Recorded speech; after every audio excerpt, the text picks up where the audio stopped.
I am the walrus. I am Metis. That means I am mixed blood. One who walks a path between paradigms, so to speak. These paradigms of two or more different cultures. My father is a Tewakan, Father Sky, and my mother is Unki Maka, Mother Earth. When I needed someone to speak to or find reason to continue, it was he or she with whom I spoke. Perhaps it was a Woodstock reality. It was that time we were going back to the garden. It was painted vans and pickup trucks and campers on the way back. I am no longer certain what is any longer, but once there were many of us. And each year there seemed less and less. Fear took them over, or they stepped off the path one by one. Some became carpenters, wives. Some became attorneys. Some got jobs at Payless Drugs. I always seemed to be the one riding off into the sunset, looking for my next assignment. On the road, I found one has two choices: the towns or the mountains. I took the high road, and I walked with spirit. Of my friends who took the low road, they did not seem to have much success. Most broke down, cut their hair, and got stuck back in the matrix, and the journey ended for them. Others, well, may have gotten caught in the labyrinth of chemically induced highs and hallucinatory visions of a paradise only existing in their minds. They were lost in the canyons of the deep blue void, where they tried for the moon too soon and did not quite make the leap. The rest of their lives became some sort of Pink Floyd nightmarish world. They hid inside and closed off their feelings and let their dreams slip away. They closed up and withered and died, or became real estate salespeople for Century 21. It was better than selling drugs and worked on the same premise: greed. Town was a much more cruel existence and unforgiving. The mountains were severe, but they were giving and non-judgmental. The lessons were harsh and the spiritual activity was high. I was, for all intents and purposes, an abandoned orphan, a followed child. My ancestors. I am not certain any longer who they really were. From what I have experienced and from what others have given me in bits and pieces of knowledge or heritage, the history of this place is much more vast than has been previously thought. As I had no roadmap, I followed the Great Rockies and the fire of the desert stone in Chaco Canyon. Wow. I am the laughing of the brook cascading down from a creek in the Kootenays, and I am the eagle who flies, trusting in the unfoldment of the next moment. I am the lake that let Father Sky look upon his face in the morning. And I am Sister Moon as she prepares for the evening ceremony and dons her cloak of purple and blue. I am the mountain lake that offers refuge to the great eagles who teach their young as they did hundreds of generations ago. I have awakened in the forest and had breakfast with them and shared salmon upon my deck while I had coffee. I wonder how many of you who read these words know what it's like to sit within a few feet of one of these great beings. Both you and the eagle are at peace with each other's presence, and you look into each other's eyes and just know. Yeah.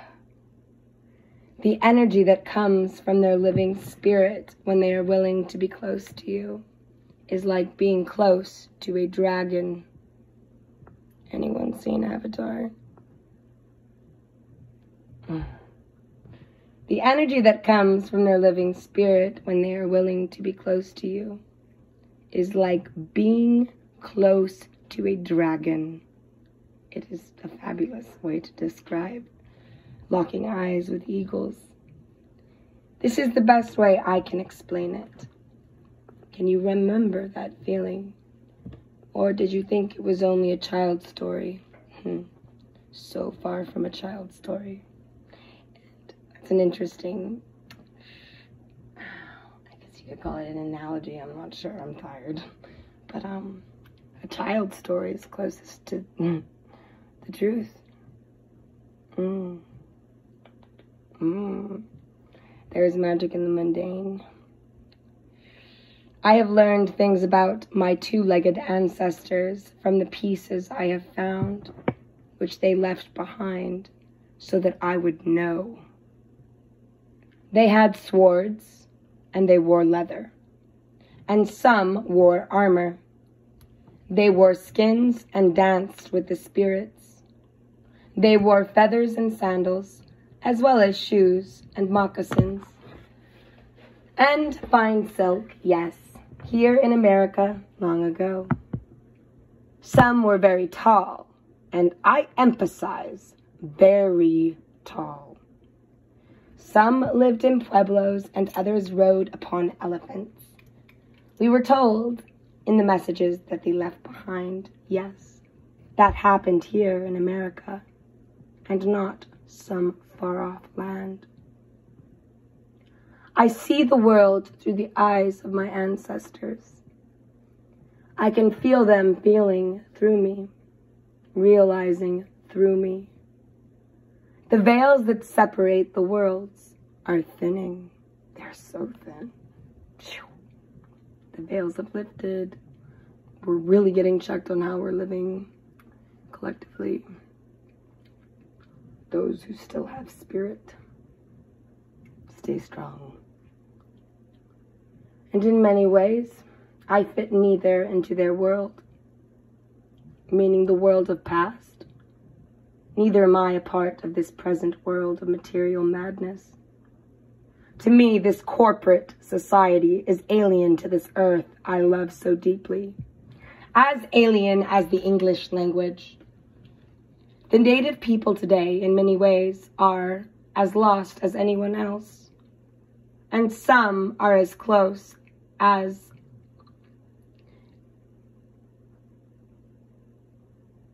anyone else. Now, many calling themselves First Nations people. I'm reading this and I'm realizing this is, yeah, get a lot of that right now. We, air quoting, we are not Native Americans. We are First Nations people. End of air quote. They cry. Well, there was, quite frankly, someone here before those who presently are referred to as the Native Americans. And there was even someone before that. So long ago, they and the structures they built are becoming the earth they were built from once again. So when I hear the words in the news, Native Americans, and I look at the narrow perceptions about which everyone is busy beating themselves over their heads, I have to ask them, what exactly is a Native American anyway? I know what a human being is. I felt this with the eagle and learned my lesson well. There are burial mounds here containing the bones of the Norsemen. Oh. Are they the Native Americans?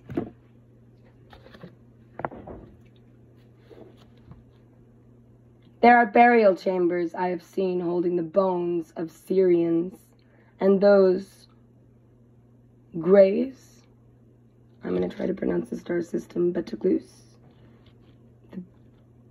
the grays. I have held their bones in my hands. So I know it was not a dream. And now I ask you, are they the Native Americans we have imprinted in our minds? Interesting.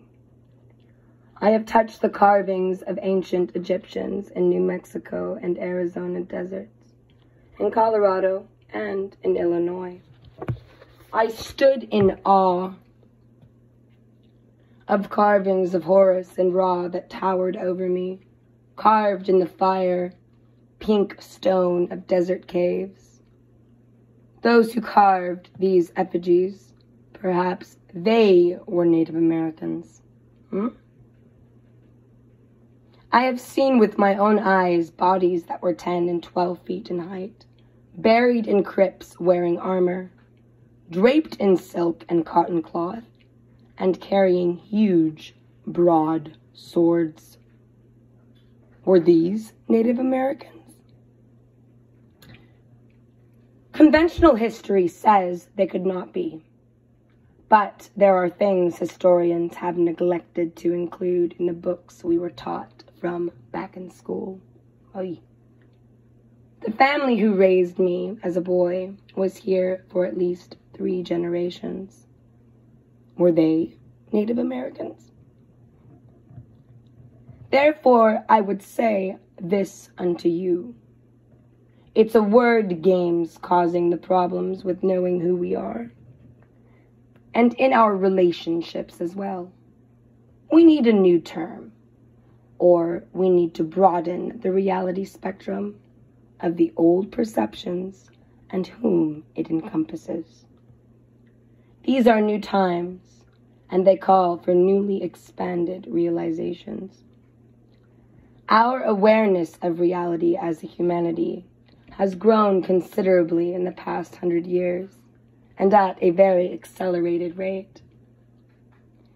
This reality, as it starts to take form and awakens within you, will stir up a lot of emotion. There will be those who would like to silence my voice for bringing up this fact through the stones. All that does not change the fact that what I base the presentations on is, air quoting, bare bones, end of air quote, truth. And often not backed up by sanctioned historical accountings. Mainly because it is not supposed to be here. And as far as the spiritual writings, you might ask, well, they are not in accordance with nor approved by the Judaic-Christian corporations. Why would they be? Why would the truth be endorsed by corporations? Religious divisions. Therefore, you indulge into your mental responses to this. Know well from whence you come, my friend. If you get past your own judgments and look deeply into the picture, you may realize the greater truth. That is, if you have the courage. In order to speak the truth, you have to see the whole truth, not part of the truth. The greater truth is, there was someone here before them, and there was someone here before them, and they all came from the stars. Who built the pyramids here, and who drew the ancient star maps? Who talked with the people from Egypt and knew the sciences of the cosmos? Who talked with the Mayans and the Incas before them? Who taught them the knowledge they possess, which survives even until today? thousands of years after the supposed demise of their civilizations. You cannot live a conscious life and not ask yourself, who? To everyone I say, truth is about to change in this regard. We are finding the bones of our ancestors and their coins and their artifacts and their buried pyramids beneath the forest and the field. The proof exists, tangible hard evidence of what I say. So, let us turn this type of thinking around into the correct direction for once. I want you to have your awakening here, not just my words. Therefore, I would ask you to consider, what if the story, the true story, was just lost in time and forgotten or removed from our memory? What if somehow it was genetically removed from our memories? What if everything you were told was not the whole truth? What if you saw physical proof? What would you base your foundations upon then?